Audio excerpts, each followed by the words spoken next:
Hello and welcome to my channel. आज के दिन में मैंने प्लान किया है कि हम काम करेंगे मोज़ाइक डेकोपाज के ऊपर।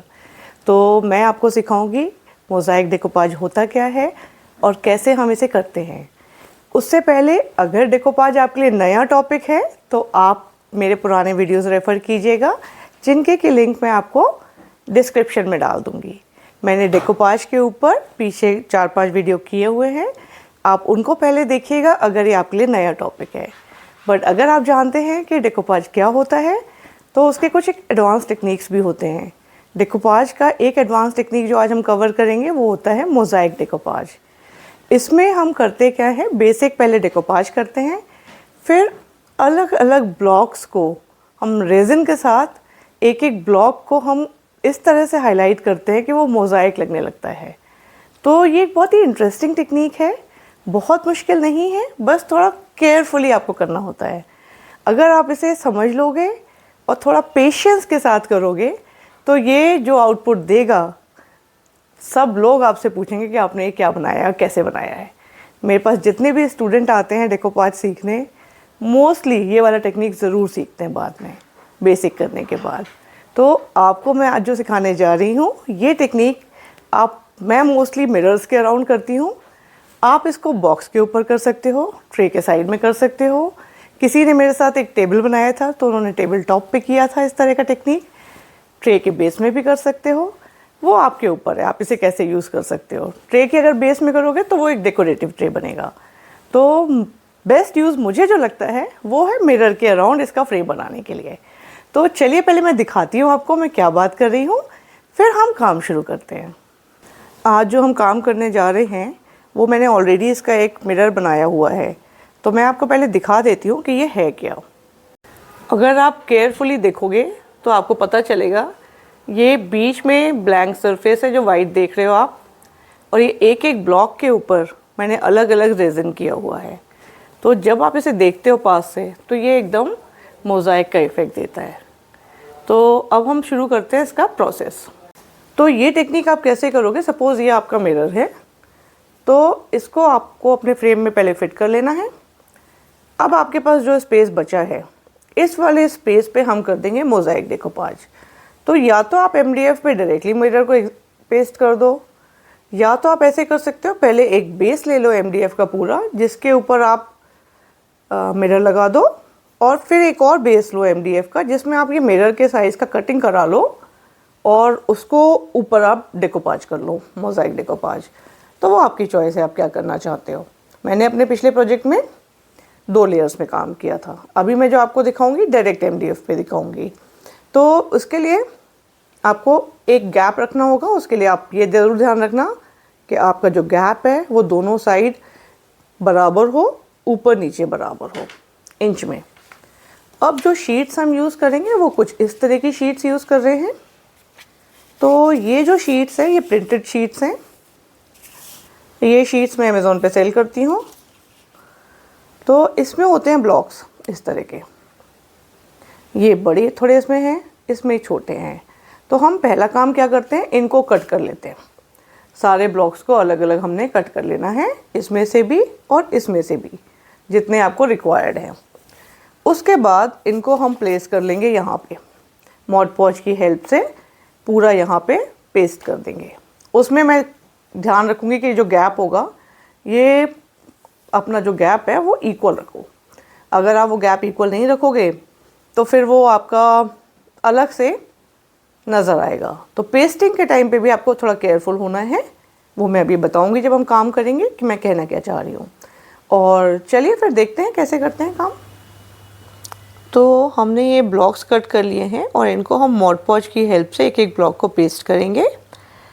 अभी हमने सिर्फ रफली रख के देख लिए हैं किस किस साइज़ का ब्लॉक कहाँ लगाएंगे। पेस्ट करने के लिए सबसे पहले आप फर्स्ट ब्लॉक को मॉड पॉच की हेल्प से पेस्ट कर दो। जनरली मैं 45 डिग्री के एंगल पे इसको पेस्ट करती हूँ, पहला वाला ब्लॉक। अब हमें फर्स्ट ब्लॉक मिल गया।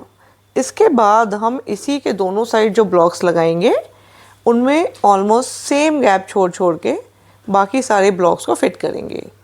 अब क्योंकि हम सेम MDF पे ही काम कर रहे हैं तो हमने मिरर से 3 mm दूर एक लाइन खींच ली है चारों तरफ।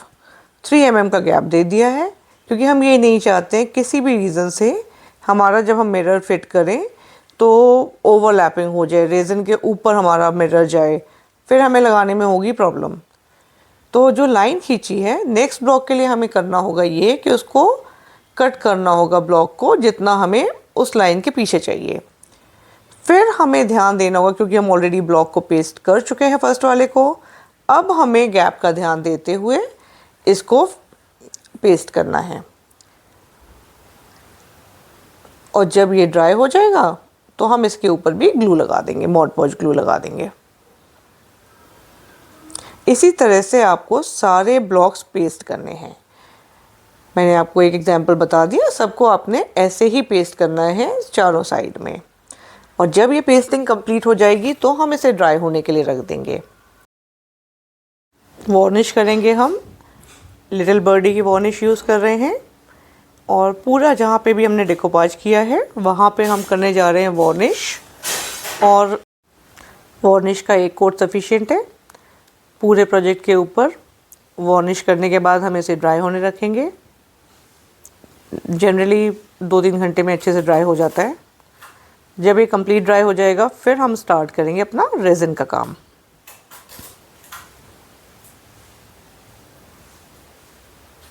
अभी आपने देखा कि हमने इसको कट कर करके पीसेस में अरेंज कर दिया है। तो हमने क्या किया, हमने थोड़ा सा गैप छोड़ छोड़ के किया है। अब जो काम है वो सबसे इंटरेस्टिंग है और वही सीखने वाली चीज़ है। बाकी तो बेसिक है कि आपने कट करके पेस्ट कर दिया, और क्योंकि थिक शीट है तो पेस्टिंग में भी इतना कोई टेक्निक नहीं है। वो आप चाहो तो आप फेविकॉल के साथ भी पेस्ट कर सकते हो। थिक शीट को आप फेविकॉल के साथ आराम से पेस्ट कर सकते हो। तो अभी हम क्या करेंगे, हम एक एक ब्लॉक के ऊपर डालने जा रहे हैं रेज़िन। तो आपको बस जो केयरफुली देखना है और समझने वाली बात है वो ये है कि आपको रेज़िन इकट्ठा नहीं बनाना। रेज़िन क्योंकि हीट होता है और हम इसमें काम थोड़ा धीरे धीरे कर पाते हैं। तो एक बार में मैं हमेशा बहुत ही कम क्वांटिटी में रेज़िन बनाती हूँ। मल्टीपल टाइम्स हम रेज़िन बनाएंगे और उसको यूज़ करेंगे। तो मिनिमम जैसे मैं बोल रही हूँ, तो मैं अगर 2:1 प्रपोर्शन का रेज़िन यूज़ कर रही हूँ तो मैं 5 + 10 ग्राम्स रेज़िन, 5 ग्राम्स हार्डनर ये मिक्स करूँगी। और फिर पहले जितने ब्लॉक्स कवर हो सकते हैं वो कर लूँगी। उसके बाद आप जब वो ख़त्म हो जाएगा तो आप फिर से बनाओगे। क्यों मैं ये कह रही हूँ, वो इसलिए कह रही हूँ कि मान लो आपका 120 ग्राम्स रेज़िन लगना है। वैसे इतना लगता नहीं है, इसमें कम ही लगता है। इस वाले प्रोजेक्ट के लिए हमारा कम ही लगेगा। तो अगर सपोज़ मैंने पूरा इकट्ठा बना लिया, अब उसका एक वर्किंग टाइम होता है रेज़िन का। उस सर्टेन टाइम के बाद वो रेज़िन हीट होने लगता है। तो आपको केयरफुल रहना है कि वो हीट होने से पहले अपना काम ख़त्म करो। अगर आप रेज़िन सिर्फ पोर करने जा रहे हो तब तो बहुत आसान है कि आप सीधे रेज़िन स्प्रेड कर दो, वो 2 मिनट में आपका हो जाएगा। इस वाले काम में लगता है टाइम, क्योंकि आपको एक एक ब्लॉक पे केयरफुली रेज़िन डालना होता है। तो आप बहुत ज़्यादा क्वांटिटी में नहीं बना सकते हो, चाहे कितना बड़ा भी प्रोजेक्ट करो। एक बार में आप 10-15 ग्राम रेज़िन टोटल बनाओ, उसे ख़त्म करो, फिर नेक्स्ट उस पे जाओ। तो चलिए देखते हैं कैसे करते हैं। अभी रेज़िन का काम स्टार्ट कर रहे हैं। तो रेज़िन बहुत थोड़ा सा एक ब्लॉक के सेंटर में मैंने डाल दिया है और इसको अभी स्प्रेड कर रहे हैं पूरे ब्लॉक के ऊपर। ये काम फास्ट नहीं करना है, बहुत धीरे धीरे करना है। और ये टाइम इसलिए लेता है क्योंकि हम एक एक ब्लॉक पे केयरफुली रेज़िन पोर कर रहे हैं। अगर आपका रेज़िन ज़्यादा हो गया तो वो आ जाएगा जो ब्लैंक वाइट स्पेस है, जो हमें नहीं चाहिए। तो आपको इसको रिव्यू भी करना होता है। एक बार पहले आप धीरे धीरे पूरे पे स्प्रेड कर दो, फिर जब next time after few minutes आपको एक बार फिर से चेक करना होगा कि कहीं कॉर्नर्स हट तो नहीं गए हैं। अगर हट गए हैं तो उन्हें फिर करेक्ट करना होगा। आपको सफिशिएंट टाइम मिलता है इस प्रोजेक्ट को रिव्यू करने का और करेक्ट करने का, बट पेशेंस के साथ। जल्दीबाजी में ये काम ख़राब हो जाएगा। करना ये काम बहुत आराम आराम से है, टाइम लेगा लेकिन आउटपुट इसका बहुत अच्छा आएगा। तो जैसे अभी मैंने 2 ब्लॉक आपको करके दिखाए, अभी मेरे को वापस फर्स्ट ब्लॉक को चेक करना होगा कि अगर उसमें कहीं पे रेज़िन हट गया है तो हम फिर से थोड़ा सा एक ड्रॉप डाल के उसको पोर करेंगे। जहाँ जहाँ मुझे रेज़िन कम लग रहा है वहाँ हमने बढ़ा दिया, बट अगर आप नोटिस करोगे कि रेजिन की क्वांटिटी कहीं भी इतनी ज़्यादा नहीं है कि वो फ्लो करके वाइट पे आए। इसमें सबसे इम्पॉर्टेंट चीज़ ध्यान रखने की यही होती है। कॉर्नर्स सारे कवर हो गए हैं वो चेक करना होता है। कई बारी डायरेक्ट लाइट के एक एंगल से आपको नहीं दिखता है तो आपको थोड़ा दूसरे साइड से भी चेक करना चाहिए। टेबल के चारों साइड घूम घूम के आप चेक करो, आपको सारी चीज़ें क्लियर नज़र आएंगी। अभी मैं बात करूँगी एक प्रॉब्लम की जो मैंने अभी भी नोटिस करी है। जो 5 मिनट के बाद हमने देखा कि हमारे एक ब्लॉक के ऊपर कॉर्नर में रेजिन हटा हुआ है। तो मैं दिखाती हूँ, ये देखिए छोटा सा जो पार्ट है इस पे रेजिन हट गया है। तो अभी हमें ये फिर से करना होगा, अभी क्योंकि कंप्लीट ड्राई नहीं हुआ है रेजिन।